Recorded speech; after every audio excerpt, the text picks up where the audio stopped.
مدینہ شریف کی سرزمین جس جگہ پہ 70,000 فرشتے صبح اترتے ہیں، 70,000 فرشتے شام کو اترتے ہیں، وہ رسول اللہ صلی اللہ علیہ وسلم کی قبر مبارک کو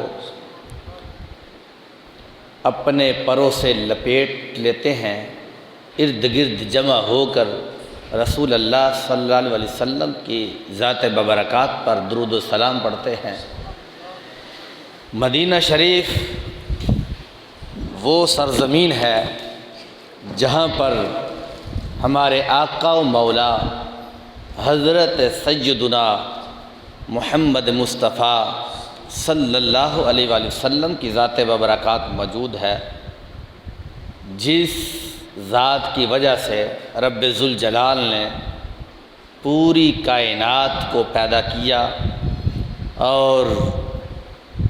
رب ذوالجلال نے اپنی ربوبیت کو ظاہر کیا۔ وہ مدینہ شریف کی سرزمین ہے۔ کعبہ شریف کے اندر نفل پڑھنے سے اور وہاں پر دعا کرنے سے یقیناً بندے کی دعا بڑی جلدی قبول ہوتی ہے، اور وہاں پر اللہ کریم کی طرف سے خاص مہربانیوں کا نزول ہوتا ہے۔ لیکن مدینہ شریف کی سرزمین دیکھو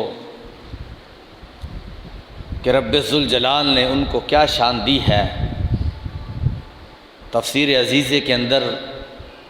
یہ حدیث شریف موجود ہے، رسول اکرم نور مجسم شفیع معظم صلی اللہ علیہ وآلہ وبارک وسلم کی ذات ببرکات ارشاد فرماتے ہیں کہ قیامت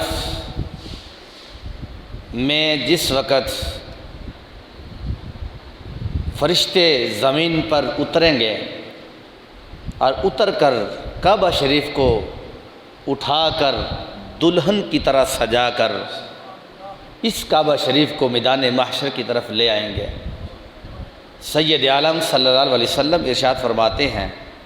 کہ جس وقت وہ لے کر آئیں گے تو رستے میں رسول اللہ صلی اللہ علیہ وسلم کی قبر مبارک موجود ہوگی۔ وہ فرشتے جس وقت اس قبر مبارک کو دیکھیں گے اور کعبہ شریف جو ہے وہ زبان حال سے ان کو کہے گا کہ مجھے پہلے رسول اللہ صلی اللہ علیہ وسلم کی قبر مبارک جو ہے وہاں پر لے جایا جائے، تاکہ میں بھی آقا کریم صلی اللہ علیہ وسلم کی قبر مبارک کو سلام کر لوں اور حضور کی بارگاہ میں سلام کی حاضری پیش کروں۔ سید عالم نور مجسم شفیع معظم صلی اللہ علیہ وسلم فرماتے ہیں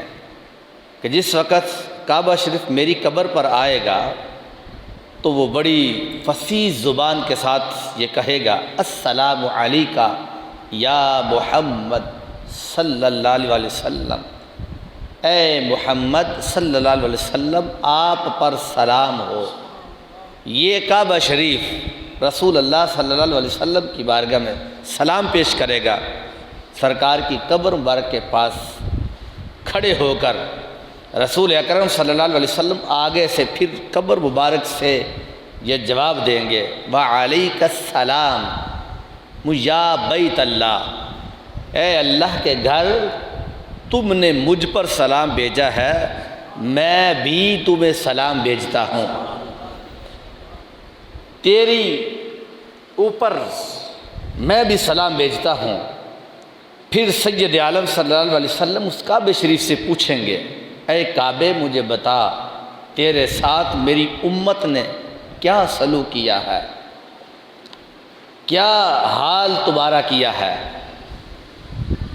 اور اب تو ان کے ساتھ کیا سلوک کرے گا، پہلے یہ تو بتا کہ تیرے ساتھ انہوں نے کیا کیا، اس کے بعد اب تو کیا کرے گا ان کے ساتھ۔ تو رسول اکرم صلی اللہ علیہ وسلم فرماتے ہیں کعبہ آگے سے عرض کرے گا، اے محمد صلی اللہ علیہ وسلم تیری امت میں سے جو میری زیارت کے لیے آیا میں اس کے لیے کافی ہوں، یعنی جو آپ کی امت میں سے آیا شرق سے غرب سے شمال سے جنوب سے کسی کونے سے آیا میرے پاس، اس نے آ کر مجھے دیکھ لیا حالت ایمان میں، تو کعبہ کہنے لگا محبوب میں ان کو جہنم میں جانے نہیں دوں گا،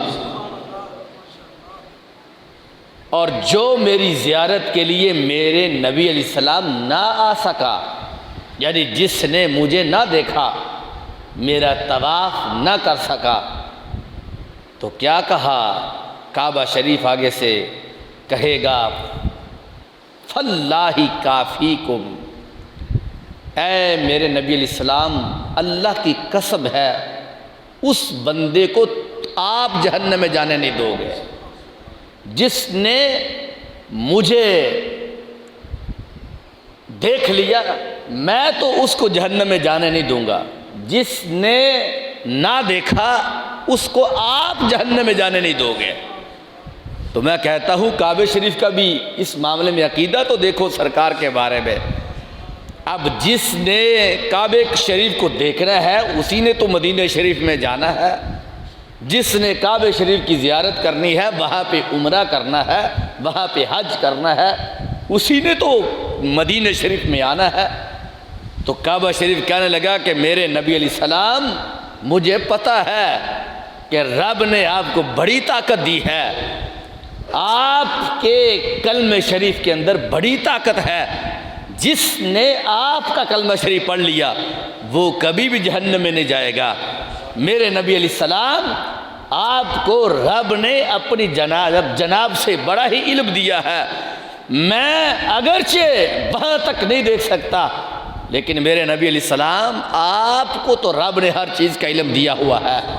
جو قیامت تک کے لیے امتی آنے والا تھا ان کی خبر تو آپ کے پاس موجود ہے،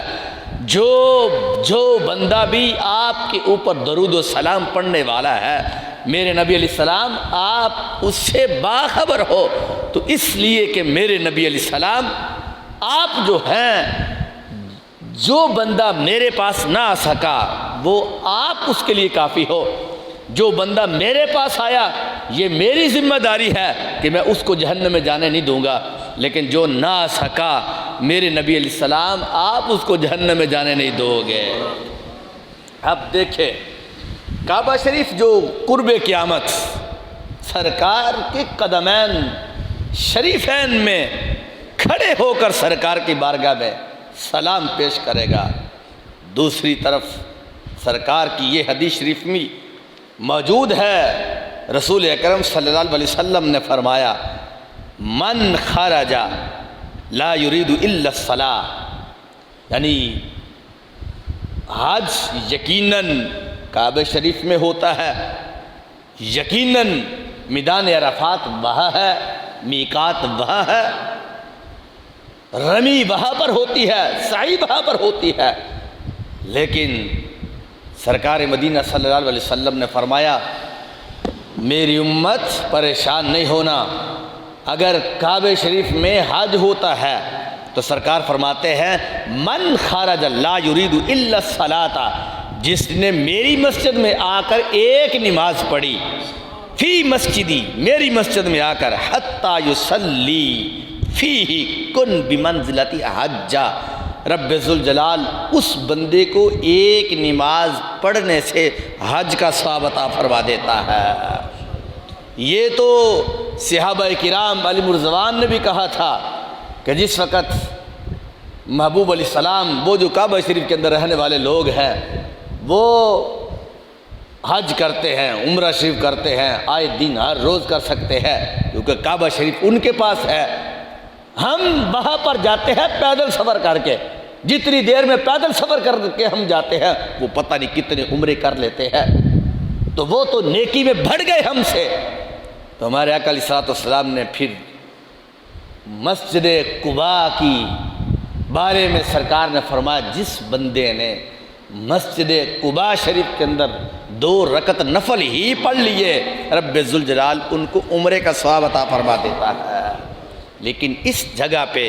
مسجد نبوی شریف کے بارے میں سرکار مدینہ صلی اللہ علیہ وسلم نے فرمایا وفاء الوفا میں ہے، جس نے میری مسجد کے اندر ایک نماز پڑھی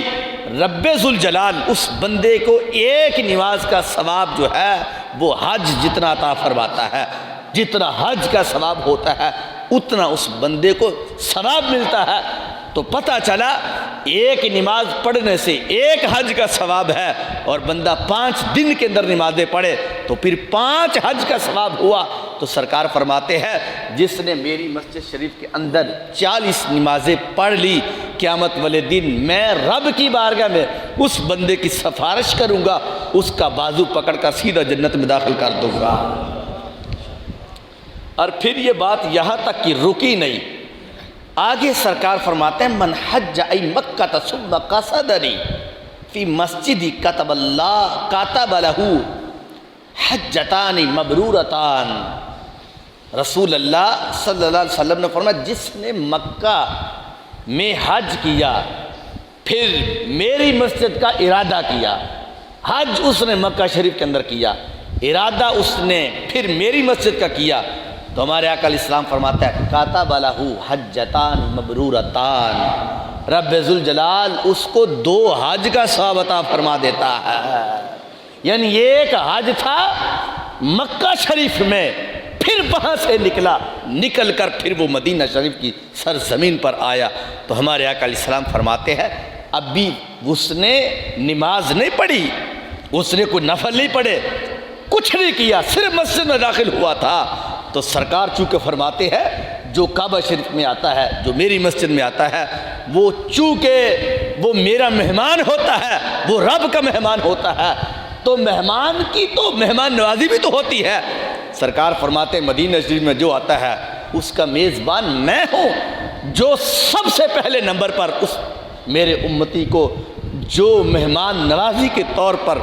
ان کو جو چیز پیش کی جاتی ہے، سرکار فرماتے ہیں نماز نہیں پڑھی ابھی، صرف مسجد کا ارادہ کیا تھا اور میری مسجد میں پہنچا تھا، سرکار فرماتے ہیں رب ذوالجلال اس کو ایک حج کا ثواب عطا فرما دیتا ہے۔ اور پھر مدینہ شریف کی فضیلت اس لحاظ سے بھی آپ دیکھیں کہ سید عالم نور مجسم شفیع معظم صلی اللہ علیہ وسلم ارشاد فرماتے ہیں کہ من جاءنی زائرا لا اتعمدہ حاجتا الا زیارتی کان حقا علی ان اکون لہ شفیعا یوم القیامہ۔ سرکار مدینہ صلی اللہ علیہ وسلم فرماتے ہیں جو میری زیارت کے لیے آیا لا اتعمدہ، میرے پاس اسے اور کوئی کام نہیں، یعنی صرف زیارت کے لیے آیا، ابھی اس نے نماز نہیں پڑھی، اس نے کوئی اور کام نہیں کیا، میری قبر مبارک کے پاس آیا، میرے روضے کے پاس آیا، تو حضور علیہ السلام فرماتے ہیں ان اکون لہ شفیعا یوم القیامہ، فرمایا جہنم میں تو میں اس کو بھی جانے نہیں دوں گا، یعنی جس نے صرف سرکار کے مسجد نبوی شریف جس کو کہا جاتا ہے اس مسجد کی زیارت کی ہے، تو سرکار فرماتا ہے جہنم میں تو وہ نہیں جائے گا، کیوں کہ وہ میرے پاس آیا تھا، سفارش اس کی میں قیامت والے دن کروں گا کہ یہ میرا امتی ہے، میرے اللہ یہ میرے پاس آیا تھا اور آ کر اس نے میری قبر مبارک کی زیارت کی ہے۔ تو رب ذوالجلال کے محبوب فرماتے ہیں میرا رب مجھے اجازت دے گا اس امتی کو میں ساتھ لے کر جنت میں داخل ہو جاؤں گا۔ اور پھر خلاصۃ الوفا میں یہ حدیث شریف میں موجود ہے، رسول اکرم صلی اللہ علیہ وسلم جس وقت غزوہ تبوک سے واپس آ رہے تھے تو رسول اکرم صلی اللہ علیہ وسلم کے کچھ صحابہ کرام علی رضوان جو تھے، انہوں نے جب مدینہ شریف کی سرزمین پر پاؤں رکھا تو دھول جو تھی وہ اڑنی شروع ہوئی، تو انہوں نے اپنے کپڑوں کو یا انہوں نے اپنے ہاتھوں کو اپنے منہ کے اوپر رکھ لیا۔ ایک روایت اس طرح بھی ہے، دوسری روایت اس طرح ہے کہ جس وقت سرکار مدینہ صلی اللہ علیہ وسلم مکہ شریف سے ہجرت کر کے آپ مدینہ شریف میں آ رہے تھے، رسول اللہ صلی اللہ علیہ وسلم کا دخول مدینہ شریف میں ہوا، تو کچھ لوگوں کو دیکھا کہ وہ مدینہ شریف میں داخل ہوتے ہی اپنے منہ کے اوپر کپڑا رکھے ہوئے ہیں۔ سید عالم صلی اللہ علیہ وسلم نے ان سے پوچھا کہ تم یہ کیوں کر رہے ہو؟ تو رسول اللہ صلی اللہ علیہ وسلم کو انہوں نے جواب دیا کہ محبوب علیہ السلام، یہ جو مدینہ شریف یعنی اس وقت اس کا نام یثرب تھا، اس کی مٹی کے اندر بیماریاں ہیں، ان کے در و دیوار کے اندر بیماریاں ہیں،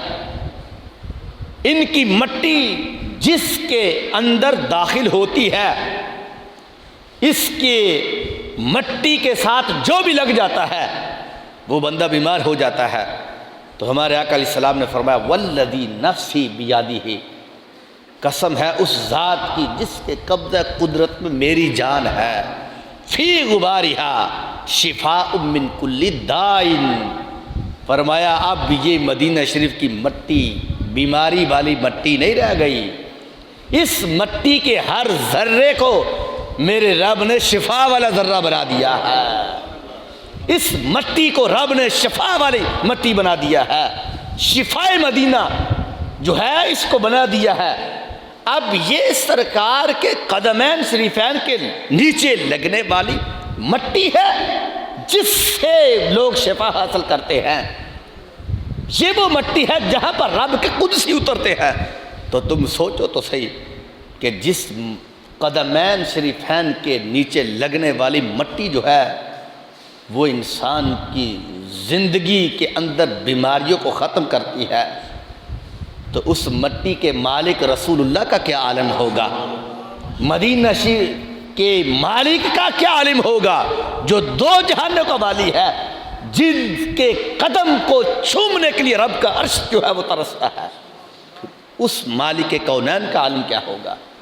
اور سید عالم صلی اللہ علیہ وسلم کی یہ حدیث شریف فال وفا میں موجود ہے، سرکار نے فرمایا من زارنی متعمدا کان فی جواری یوم القیامہ، نبی علیہ السلام نے فرمایا جو ارادہ کر کے میری زیارت کے لیے آیا وہ قیامت کے دن رب ذوالجلال اس کو مقام یہ دے گا کہ وہ قیامت والے دن رب اس کو جنت میں میرا پڑوسی بنا دے گا۔ کتنا قرب اس بندے کو ملے گا کہ جو بندہ سرکار کی مسجد شریف میں آیا، سرکار کی قبر مبارک میں آیا، آ کر اس نے زیارت کی، تو سرکار فرماتے ہیں قیامت والے دن رب ذوالجلال ان کو میرا پڑوسی بنائے گا۔ بلکہ صحابہ کرام علیہ رضوان کا ذرا عشق تو دیکھو، سرکار کے ساتھ جو ان کی محبت تھی ان کا بھی تو اندازہ لگاؤ۔ حضرت بلال حبشی رضی اللہ تعالیٰ عنہ کی زندگی کے معاملے میں پڑھ کے دیکھو، انہوں نے پوری زندگی کبھی بھی یعنی وہ کپڑے نئے نہیں زیادہ پہنے تھے، اور بلکہ جب سرکار کا وصال مبارک ہوا اس کے بعد تو کبھی بھی نئے کپڑے نہیں پہنے تھے، پھٹے پرانے کپڑے پہنتے، امام شریف وہ بھی جو پہلے والا پرانا تھا اس کو پہنتے تھے۔ لیکن جس دن حضرت بلال حبشی رضی اللہ تعالیٰ عنہ کا وصال کا دن تھا تو بڑے خوش تھے، بہت خوش تھے۔ آپ کی زوجہ محترمہ رو رہی تھی، تو ان سے پوچھا گیا کہ آپ کیوں رو رہی ہو؟ بلکہ آپ نے وہ جملے بولے کہ آپ نے جب ان سے پوچھا، حضرت بلال حبشی کی زوجہ محترمہ کہتی واہ حزناہ واہ حزناہ، ہائے غم ہائے غم، تو حضرت بلال حبشی نے کہا واہ ترا باہو واہ ترا باہو، خوشی کا مقام ہے، خوشی کا مقام ہے، کوئی غم نہیں ہے، کوئی غم نہیں ہے۔ تو حضرت بلال حبشی کی زوجہ محترمہ کہنے لگی کہ غم کا پہاڑ ہے میرے اوپر کہ میرے سر کا تاج آج دنیا سے جا رہا ہے۔ تو فرمانے لگے نہیں، آج خوشی کا مقام ہے، میری آنکھوں میں سرما بھی ڈالو، مجھے خوشبو بھی لگاؤ اور مجھے نئے کپڑے پہناؤ۔ کس لیے؟ کہنے لگے الکل احبۃ محمد و حزبہ، ابھی روح نکلے گی تو سیدھا سرکار کے پاس چلا جاؤں گا۔ یہ ہے صحابہ کرام علیہ رضوان کا انداز سرکار کے ساتھ، یہ ہے انداز محبت جو سرکار کے صحابہ کرام علیہ رضوان کا تھا۔ اور بلکہ حضرت مغیرہ بن شعبہ رضی اللہ تعالی عنہ، یہ جس وقت سرکار صلی اللہ علیہ وسلم کی تدفین ہو رہی تھی تو یہ بھی قبر مبارک کے پاس کھڑے تھے، دیکھا نہ گیا، صحابہ کرام علیہ رضوان کے اوپر غموں کے پہاڑ ٹوٹ چکے تھے۔ کوئی صحابی رسول باغ میں ہے،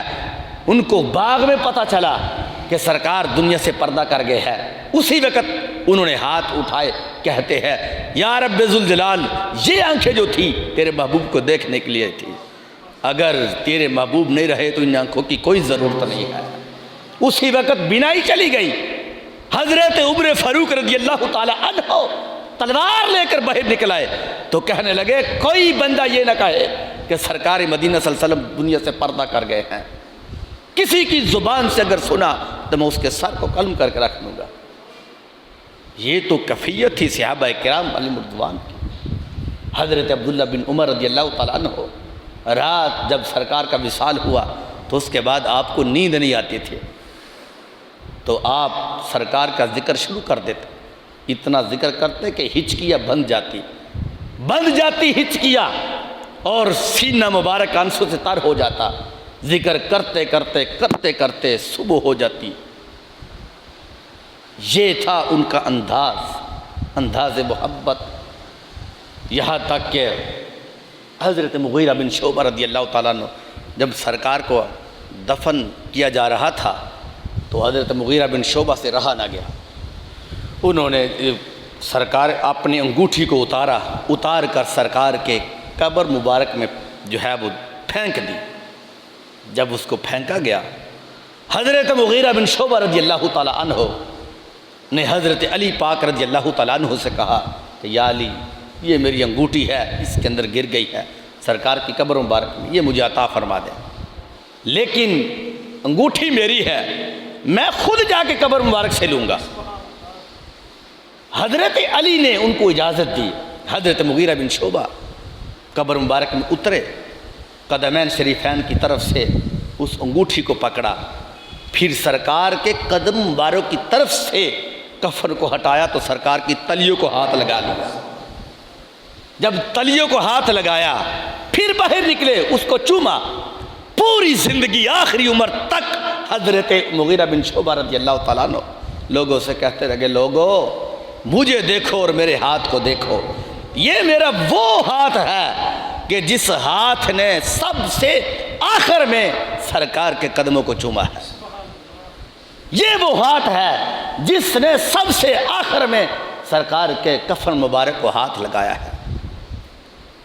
یہ تھا صحابہ کرام علیہم رضوان کا معاملہ۔ تو حضرت بلال حبشی کہنے لگے میری بیوی خوش ہونے کا مقام ہے،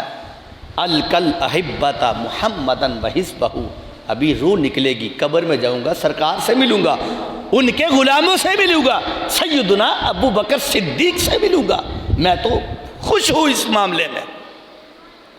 یہاں تک کہ رسول اکرم صلی اللہ علیہ وسلم کہ صحابہ کرام علیہم رضوان کے جب معاملات ہم دیکھتے ہیں تو ان کا ایک بہت ہی منفرد انداز نظر آتا ہے۔ سرکار کے اس مدینہ شریف سے محبت کا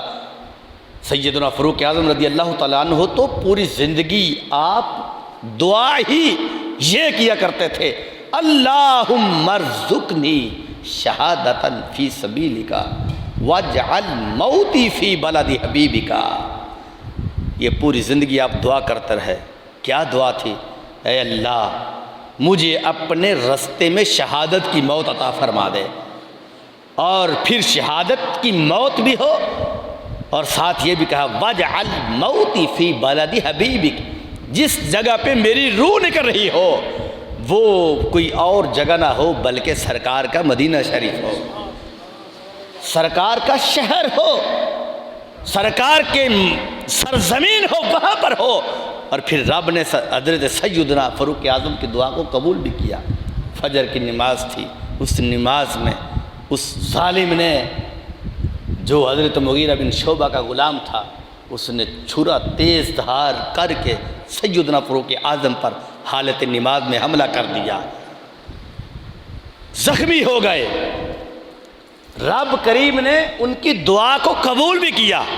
اور بلکہ یہاں تک کہ سرکار مدینہ صلی اللہ علیہ وسلم کا تو یہ فرمان موجود ہے کہ من استطاع ان یموت بالمدینہ فلیمت فمن مات بالمدینہ کنت لہ شفیعا یوم القیامہ وشہیدا۔ فرمایا اگر ہو سکے تو مدینے میں مرنے کی دعا کرنا، مدینہ شریف میں مرنے کی دعا کرنا۔ سرکار فرماتے ہیں فَمَن مَاتَ بِالْمَدِینَہ، جو مدینہ شریف میں مر گیا، كُنْتُ لَهُ شَفِیًّا،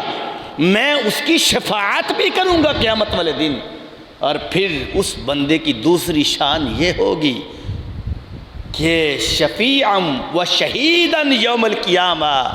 رب قریب ان کو شہادت کا درجہ عطا فرماتے گا۔ جسم پر کوئی تیر نہیں چلا، جسم پر کوئی تلوار نہیں چلی، کچھ بھی نہیں چلا، لیکن صرف اس کی روح جو ہے وہ مدینہ شریف میں نکلی،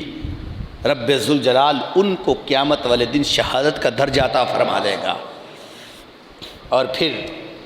سرکار کی یہ حدیث شریف بھی سنیں، ایمان افروز حدیث ہے۔ نبی کریم علیہ الصلوۃ والسلام نے فرمایا المدینۃ مہاجری فیہا مضجعی ومنہا مبعثی حقیق علی امتی۔ ہمارے آقا علیہ السلام فرماتے ہیں المدینۃ مہاجری، مدینہ منورہ میرا ہجرت کا مقام ہے، فیہا مضجعی ومنہا مبعثی، سرکار فرماتے ہیں یہیں پر میری قبر ہوگی، ومنہا مبعثی، قیامت والے دن جب میں اٹھایا جاؤں گا تو کسی اور جگہ سے نہیں اٹھوں گا بلکہ اسی جگہ سے اٹھایا جاؤں گا۔ حقیق علی امتی حافظ جیرانی مجتنب الکبائر، ہمارے آقا علیہ السلام نے فرمایا میری امت پر لازم ہے کہ میرے پڑوسیوں کی حفاظت کریں جب تک وہ کبائر سے بچے رہے۔ مطلب کیا ہے؟ ایک تو اس سے مراد صحابہ کرام علی مرضوان ہے کہ میری صحابہ کی عزت کرتے رہنا اور ان کا احترام کرتے رہنا۔ دوسرے نمبر پر یہ ہے کہ قیامت تک کے لیے مدینہ شریف میں جو بھی مسلمان رہیں گے وہ کبیرہ گناہوں سے بچتے رہیں گے، تم ان کی حفاظت کرتے رہنا، ان کا احترام کرتے رہنا۔ سرکار فرماتے ہیں اس لیے، کس لیے احترام کرنا ہے؟ کہ وہاں پر میری قبر موجود ہے، وہ مدینہ شریف میرا مدینہ ہے، وہ میرا شہر ہے، تم ان کی حفاظت کرو گے گویا کہ تم میری حفاظت کرو گے، ان سے پیار کرو گے گویا کہ تم مجھ سے پیار کرو گے۔ یہ نبی علیہ السلام کا فرمان ہے۔ بلکہ آگے تو سید عالم نور مجسم شفیع معظم صلی اللہ علیہ وسلم نے خود جو ہے وہ دعا مانگی۔ سرکار کہتے ہیں اللہم من ارادنی واہل بلدی بسوء فاجل ہلاکہ، نبی علیہ السلام نے فرمایا جس بندے نے، یعنی سرکار دعا کر رہے کہ اے اللہ جو اہل مدینہ اور میرے بارے میں برا ارادہ رکھتا ہو، یعنی مدینہ شریف کے رہنے والے جو لوگ ہیں، اس سے مراد صحابہ کرام المرضوان، تابعین، تبع تابعین اور جو دیگر مسلمان ہیں قیامت تک کے لیے آنے والے، ہمارے آقا علیہ السلام نے فرمایا جو ان کے بارے میں برا ارادہ رکھتا ہے رب ذوالجلال ان کو دنیا کے اندر ہی ہلاک فرما دیتا ہے۔ ان کی ہلاکت تو دنیا کے اندر ہی ہونا شروع ہو جاتی ہے۔ بلکہ سرکار مدینہ صلی اللہ علیہ وسلم کے بارے میں صحابہ کہتے ہیں کان رسول اللہ صلی اللہ علیہ وسلم اذا قدم من سفر، سرکار کو مدینہ شریف سے بڑا ہی پیار تھا، بڑی محبت رکھتے تھے۔ جب کبھی سرکار صلی اللہ علیہ وسلم جاتے سفر میں، جب کبھی سرکار کسی جنگ میں کسی بحث پر جاتے تو سرکار مدینہ صلی اللہ علیہ وسلم کو پتہ چلتا کہ مدینہ شریف تو قریب رہ گیا ہے، تو نبی پاک علیہ الصلوۃ والسلام کے صحابہ کرام المرضوان کہتے ہیں اذا قدم من سفر، ہم سرکار کو دیکھتے کہ سرکار تیزی تیزی سے چلنا شروع ہو جاتے تھے کہ میرا مدینہ شریف آیا ہے، سرکار تیزی تیزی سے وہاں سے چلتے۔ فنظر الی جدران المدینہ اودع راحلتہ، سرکار مدینہ صلی اللہ علیہ وسلم پھر وہاں پر آتے شوق مدینہ میں، یعنی اپنے شہر کو دیکھنے کے شوق میں جو ہے نبی کریم علیہ السلام سب سے پہلے نمبر پہ آ کر مسجد میں 2 رکعت نفل شکرانے کے ادا کیا کرتے تھے۔ اور پھر جذب القلوب کے اندر یہ حدیث شریف موجود ہے، نبی پاک علیہ السلام نے فرمایا من اخاف اہل مدینہ ظالما اخاف اللہ وکانت علیہ لعنت اللہ والملائکۃ والناس اجمعین۔ ہمارے آقا علیہ السلام فرماتا ہے جو اہل مدینہ کو ظلم سے ڈرائے کہ میں تمہارے اوپر ظلم کروں گا، تم سے یہ زیادتی کروں گا، یعنی جس طرح وہ یزید نے مدینہ شریف کی سرزمین کو معاذ اللہ ظلم کے ساتھ بھرا تھا، اپنی فوج بیچ کر 12,000 کی، سرکار فرماتے ہیں جو اہل مدینہ کو ظلم سے ڈرائے تو اس کو قیامت والے دن اللہ ڈرائے گا۔ اور پھر حضور علیہ السلام فرماتے ہیں وَكَانَتْ عَلَيْهِ لَعْنَةُ اللَّهِ وَالْمَلَائِكَةِ، اس ڈرانے والے بندے کے اوپر رب کی بھی لعنت ہے، فرمایا رب کے فرشتوں کی بھی لعنت ہے، وَالنَّاسِ اجمعین، قیامت تک کے لیے جو بندہ بھی پیدا ہونے والا مسلمان ہے، فرمایا ان لوگوں کو بھی لعنت اس بندے کے اوپر رب فرما دیتا ہے۔ اور پھر بخاری شریف کے اندر ایک اور حدیث شریف موجود ہے مدینہ شریف کی فضیلت میں، سرکار فرماتے ہیں تم میرے مدینہ شریف کے بارے میں کیا جانو کہ یہ مدینہ شریف کیا ہے؟ فرمایا مدینہ شریف کی تو سرزمین وہ ہے، یعنی مکہ شریف بھی ساتھ ہے لیکن یہاں پہ صرف حدیث مدینہ شریف کے بارے میں ہے۔ سرکار نے فرمایا مدینہ شریف تو وہ مدینہ ہے کہ جس جگہ پہ نہ طاعون کی بیماری آ سکتی ہے، نہ دجال داخل ہو سکتا ہے۔ الا ان قابل مدینہ، یعنی دجال پوری دنیا کا چکر لگائے گا، خدائی دعویٰ کرے گا، ایک ہاتھ میں جہنم ہے اس کے ایک ہاتھ میں جنت ہے، یعنی جو حقیقت میں وہ ان دونوں کا الٹ ہوگا۔ اب جو اس کو خدا مانے گا، جو اس کی بات مانے گا تو وہ اس کو اپنی جنت میں داخل کرے گا، حقیقت میں وہ جہنم میں جائے گا۔ جو نہ مانے گا اس کو اپنی جہنم میں داخل کرے گا، حقیقت میں وہ جنت میں داخل ہوگا۔ ہمارے آقا علیہ السلام نے فرمایا وہ پوری دنیا کا چکر لگائے گا، ہر گلی میں پہنچے گا، ہر دیہات میں، ہر شہر میں وہ پہنچے گا، بجلی کی طرح وہ نکلے گا، گھوڑے گدھے کے اوپر بیٹھا ہوا ہوگا وہ کانا۔ لیکن ہمارے آقا علیہ السلام فرماتے ہیں میرے مدینہ شریف کی اور میرے مکے کی شان یہ ہے کہ ملائکۃ تحرسونہا، رب نے میرے مدینے کے ارد گرد اس مدینے کی حفاظت کے لیے فرشتوں کو کھڑا کیا ہوا ہے، فرشتوں کو کھڑا کیا ہے۔ اور پھر کیا ہے لا یدخلھا الطاعون والدجال، فرمایا اس مدینے میں وہ ہلاک کر دینے والی بیماری جو ہے وہ اس مدینے میں داخل نہیں ہو سکتی، اور وہ دجال جو ہے وہ جو پوری دنیا جو ہے اس کے اندر پھرے گا، لیکن مدینہ شریف کے اندر وہ بھی داخل نہیں ہو سکے گا۔ یہ ہے میرے مدینے کی شان۔ سرکار فرماتے ہیں وہاں پر تو وہ بھی نہیں آ سکے گا، یہاں تک کہ خلاصۃ الوفا کے اندر یہ حدیث شریف موجود ہے کہ ہمارے آقا علیہ السلام جو ہے جس وقت انہو کان اذا قدم من سفر من اسفارہ، جب سرکار کسی سفر سے واپس آتے تو کیا ہوتا فاقبل علی المدینہ، سرکار مدینہ شریف میں تشریف لاتے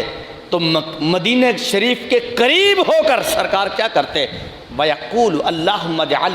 لَنَا بِهَا قِرَارًا وَرِزْقًا حَسَنًا، سرکار یہ دعا کرتے مدینہ شریف کے بارے میں، کہتے کہ اے اللہ مدینہ شریف کو ہمارے لیے سکون کا گھر بنا، اور ہمارے لیے اس کے اندر رزق حسنہ جو ہے وہ عطا فرما، یعنی اس میں سکون کی جو ہے وہ دولت مانگتے۔ تو میں کہتا ہوں کہ یہ سرکار کی دعا کی نسبت اور یہ سبب ہے کہ آپ لوگ یہ زندگی بھر نعت خانوں سے سنتے ہو اور علماء سے سنتے ہو کہ جس بندے کو کسی جگہ پہ سکون نہیں ملتا وہ مدینہ شریف میں جا کر دیکھے، اس کے اندر بے سکونی رہے گی نہیں۔ تجربہ کر کے دیکھے، میں نے خود مدینہ شریف کے اندر اللہ کے فضل سے میں گیا ہوں کہ آپ جب دنیا کے اندر جتنی بھی مصروفیت ہے، جتنی بھی پریشانی ہے، آپ ایک مرتبہ مدینہ شریف میں جا کر تو دیکھو، بلکہ جب آپ ایئرپورٹ پر جاؤ گے، سواری پر بیٹھو گے،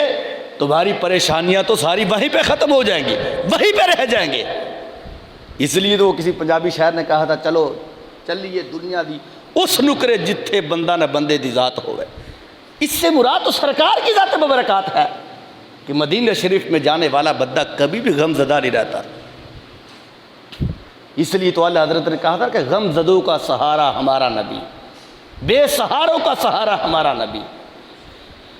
تو سرکار تو یہ دعا کرتے تھے کہ اے اللہ مدینہ شریف میں سکون کی دولت کو نازل فرما، اور اس کے اندر رزق حسنہ جو ہے اس کو نازل فرما۔ اور بلکہ ایک اور حدیث شریف موجود ہے، ہمارے آقا علیہ السلام نے فرمایا من اراد اہل هذه البلدۃ بسوء اذا بہ اللہ کما یذوب البلح فی الماء، ہمارے آقا علیہ السلام نے فرمایا جس شخص نے اہل مدینہ کے ساتھ برائی کا ارادہ کیا، سرکار فرماتے ہیں رب ان کے اوپر ایسی مصیبتیں نازل کر دیتا ہے کہ وہ مصیبتیں اس برے بندے کو ایسے پگھلاتی ہے جیسے نمک پانی کے اندر پگھل جاتا ہے، ایسے اس کو پگھلاتی ہے جو مدینہ شریف کے اندر ان لوگوں کے ساتھ برائی کا ارادہ کرے۔ بلکہ یہاں تک کہ ہمارے آقا علیہ السلام نے پھر اس کی فضیلت کو بیان کرتے ہوئے کہا المشا الی المدینہ لزیارت قبر النبی صلی اللہ علیہ وسلم افضل من الکعبہ، ہمارے آقا علیہ السلام نے فرمایا قبر انور کی زیارت کے لیے مدینہ شریف کا جو ہے وہ سفر کرنا، فرمایا وہ کعبہ شریف کے طرف سفر کرنے سے بھی افضل بن جاتا ہے، یعنی مدینہ شریف کی طرف سفر کرنا یہ کعبے کے سفر سے بھی افضل ہے۔ اور بلکہ آگے سید عائشہ صدیقہ رضی اللہ تعالیٰ عنہ فرماتی ہے نبی پاک علیہ السلام کی وفات پر، یعنی جس وقت آپ کی وفات مبارک ہوئی تو نبی پاک علیہ السلام کو دفن کرنے کے سلسلے میں بات چل رہی تھی، اختلاف پیدا ہوا، کسی نے کہا کہ ان کو سرکار کو جنت البقیع شریف میں دفن کر دیا جائے، کسی نے کہا فلاں جگہ پہ دفن کر دیا جائے، تو پھر یہ جو مشورہ تھا یہ سیدنا صدیق اکبر رضی اللہ تعالیٰ عنہ، ایک روایت میں سیدنا علی المرتضیٰ رضی اللہ تعالیٰ عنہ نے دیا کہ وہیں پہ دفن کر دیا جائے جس جگہ پہ آپ کا وصال ہوا ہے۔ لیکن کیا ہوا جب اختلاف پیدا ہوا کہ کس جگہ پہ دفن کیا جائے تو پھر حضرت علی رضی اللہ تعالیٰ عنہ کھڑے ہوئے کہنے لگے کہ لیس فی الارض بقعۃ اکرم علی اللہ من بقعۃ قبض نفس نبیہ، فرمایا میں نے اپنے نبی علیہ السلام سے یہ سنا ہے کہ جس نبی کی جس جگہ پر یعنی موت ہاتھ آتی ہے، وفات ہوتی ہے، تو سرکار فرماتے ہیں اس ٹکڑے سے بڑھ کر پوری زمین پر کوئی ایسا فضیلت والا ٹکڑا نہیں ہوتا ہے۔ تو سرکار کا وصال مبارک ہوا ہے سیدہ طیبہ حضرت عائشہ صدیقہ کائنات رضی اللہ تعالی عنہا کے حجرے مبارک کے اندر، اور سرکار کا سر مبارک اس وقت جب وصال ہوا تھا، روح نکل رہی تھی، تو اس وقت حضرت سیدہ عائشہ صدیقہ کی گود مبارک میں تھا، اس جگہ پر وصال مبارک ہوا تھا۔ تو حضرت علی رضی اللہ تعالیٰ کہنے لگے کہ جب حجرہ عائشہ صدیقہ تھا، جب وصال ہوا تھا، تو میں نے اپنے آقا سے سنا کہ جس جگہ پر وصال ہوتا ہے اللہ کے نبی کا، اسی جگہ پر ان کو دفن بھی کیا جاتا ہے۔ کیوں؟ اس لیے کہ جس جگہ پہ وصال ہوتا ہے اس وصال والی جگہ کا جو ٹکڑا ہوتا ہے اس ٹکڑے سے بڑھ کر کوئی فضیلت والا ٹکڑا نہیں ہوتا ہے۔ اب یہ جو ساتھ نبی کریم علیہ السلام کی قبر مبارک کے ساتھ ریاض الجنہ شریف ہے، یقیناً جو لوگ وہاں پر جاتے ہیں وہاں پر ان کو نصیب یعنی سعادت ہوتی ہے کہ وہ وہاں پر نماز پڑھتے ہیں، بیٹھتے بھی ہیں۔ یہ وہ ٹکڑا جس کے بارے میں سرکار نے فرمایا تھا کہ میرے گھر سے لے کر میرے ممبر شریف تک، یعنی وہاں پر سبز قلین بچھا ہوا ہے، وہ ٹکڑا جنت کے ٹکڑوں میں سے ایک ہے۔ جس بندے نے وہاں پہ نماز پڑھی اس نے جنت کے اندر نماز پڑھی ہے۔ محدثین نے لکھا کہ اس ٹکڑے کو سرکار نے جنت والی جگہ کیوں قرار دیا؟ کہتے وجہ یہ تھی کہ سرکار مدینہ صلی اللہ علیہ وسلم دن میں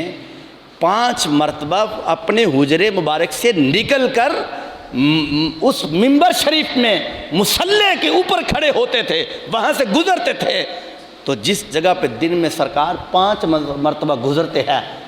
تو سرکار فرماتے ہیں میرے رب نے اس کو جنت کے ٹکڑوں میں سے ٹکڑا قرار دے دیا ہے۔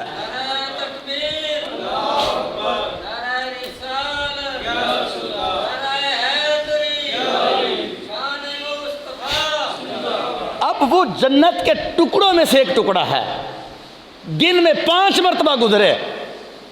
تو جس جگہ پہ سرکار کی قبر مبارک ہے، جسد اقدس پڑا ہوا ہے قیامت تک کے لیے، وہاں پر تو گزرنا بھی نہیں پڑا، وہاں پہ تو جسم مبارک پڑا ہوا ہے۔ تو پھر اس کے بارے میں محدثین کیا کہتے ہیں؟ اس لیے تو حضرت علی پاک نے فرمایا تھا، اس کی تائید میں یہ حدیث شریف ہے، فرمایا وہ ٹکڑا رب کے عرش سے بھی افضل ہے،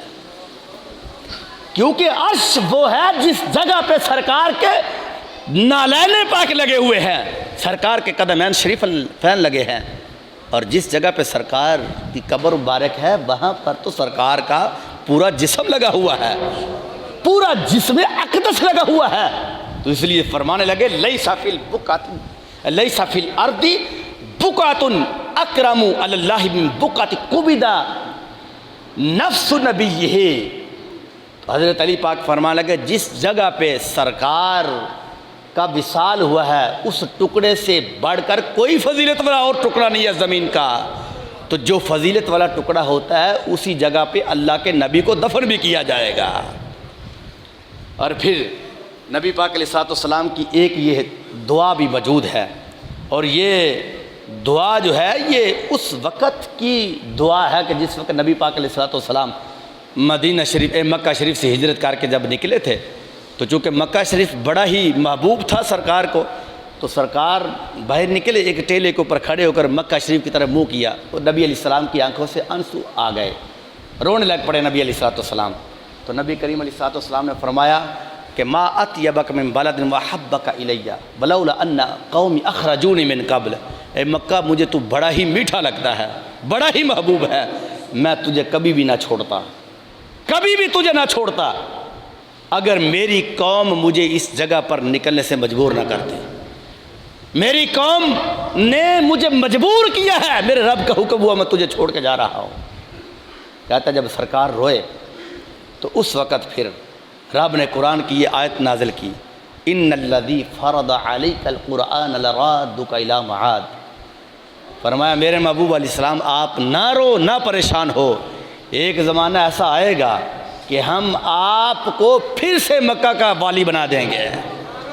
پھر سے مکہ شریف کے اندر آپ پہنچو گے۔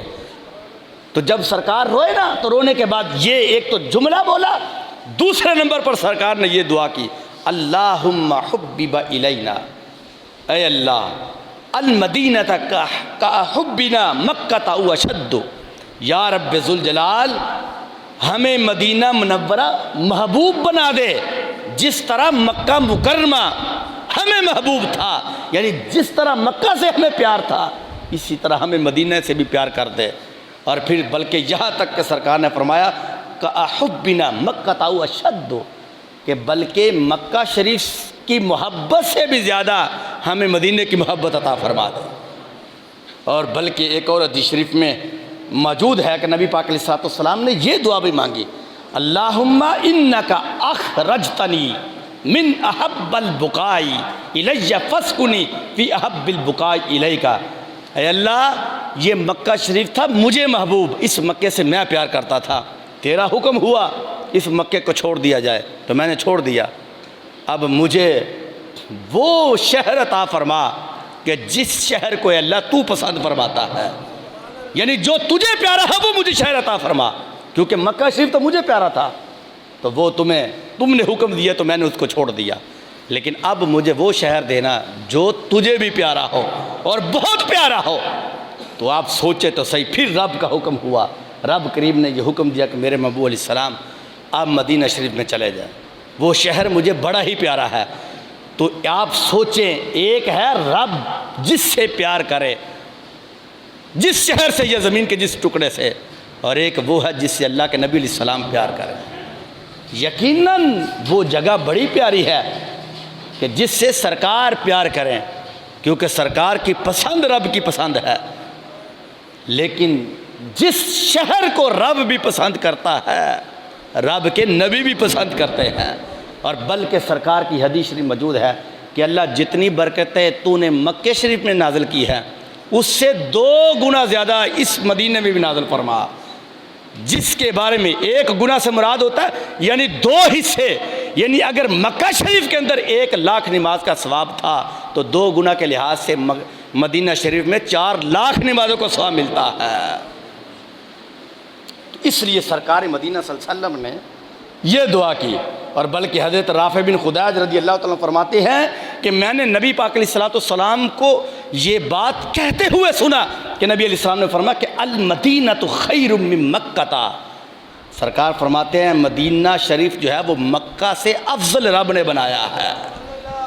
مکہ شریف سے افضل، المدینۃ خیر مدینہ افضل ہے من مکہ تھا، مکہ شریف سے۔ اور پھر نبی پاک علیہ الصلوۃ والسلام نے یہ دعا بھی مانگی، اللہم اجعل بالمدینہ ضعفی ما جعلت بمکہ من برکات۔ سرکار نے یہ دعا مانگی کہ اللہ جتنا ثواب تو مکہ شریف والے لوگوں کو دیتا ہے اس سے 4 گنا زیادہ میرے مدینے والے کو عطا فرما دے۔ اور بلکہ آخر میں تو میں یہ حدیث شریف ضرور یہ بیان کرنے کے بعد یہ بات کہوں گا کہ سیدنا حضرت امام مالک فرماتے ہیں کہ ایک دن مروان نے خطبہ دیا تو دوران خطبہ مکہ شریف کے فضائل اس مروان نے بیان کی ہے۔ مروان بن حکم نے جب بیان کیے تو اس نے بیان مکہ شریف کا سارا کر دیا اور مدینہ شریف کے بارے میں ایک لفظ بھی نہ بولا۔ تو اس پر حضرت رافع بن خدیج رضی اللہ تعالیٰ عنہ کھڑے ہو گئے۔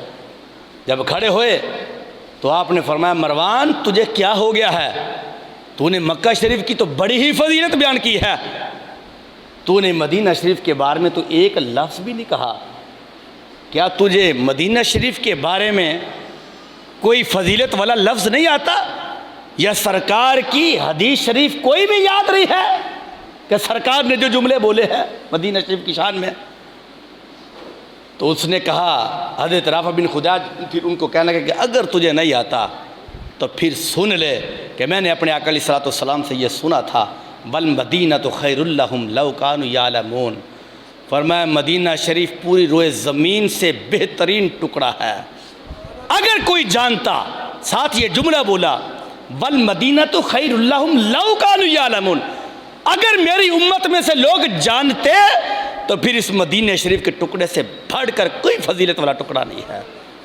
میں نے یہ حدیث شریف پچھلے جمعہ شریف میں بیان کی تھی کہ سرکار نے فرمایا کہ زمانہ آئے گا کہ جب عراق فتح ہوگا، یمن فتح ہوگا، تو اس وقت لوگ، اور شام فتح ہوگا، لوگ جو ہے وہاں سے آئے گے، لوگوں کو بتائیں گے کہ شام کی فضا بڑی پیاری ہے، عراق کی فضا بڑی پیاری ہے، اور یمن کی فضا بڑی پیاری ہے۔ ہمارے آقا علیہ السلام نے فرمایا کچھ لوگ اس بندے کی بات کے اوپر آ کر وہ مدینہ شریف کو چھوڑ کر وہاں پر چلے جائیں گے۔